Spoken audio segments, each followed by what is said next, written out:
So we always feel And it's Shannon, I'll get you to start. yeah, for sure. As it was brought up in our words today about that emotional wellness. And it's really coming back in so many, even in 2021, have difficulty talking about emotion. We weren't necessarily raised on that belief that that's something that you would bring even into the work environment, that you're just supposed to be ready to go when you get to work or ready to go with when you're with your kiddos, whatever the case might be. So I think this is why we really wanted to start here is to really look and discuss about feelings. I'm not saying we all have to let it all out and discuss all our hidden worries and things like that. But we can talk about those individual stressors and challenges. And then it's easier when we can identify them to look to that self care piece. We often hear that, especially right now, again, about, well, what's your self care plan? Well, if you haven't identified that emotional well being piece, it's really hard to know what that self care plan can look like. And we often hear in well intentioned people say, hey, just relax, or, that shouldn't stress you out.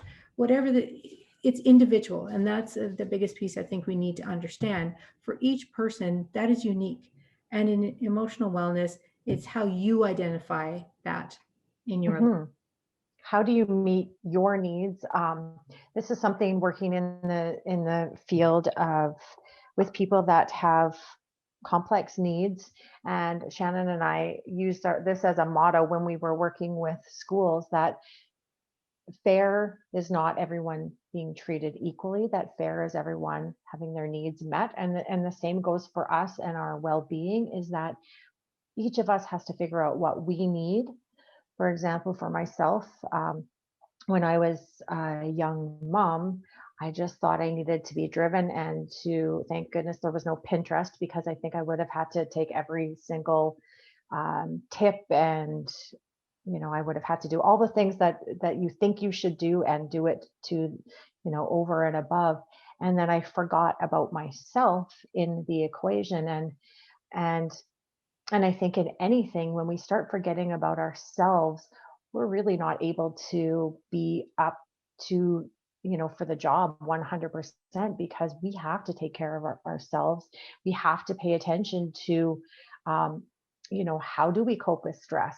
Where is, uh, where does that stress that drives us and encourages us and motivates us, where does that become toxic stress?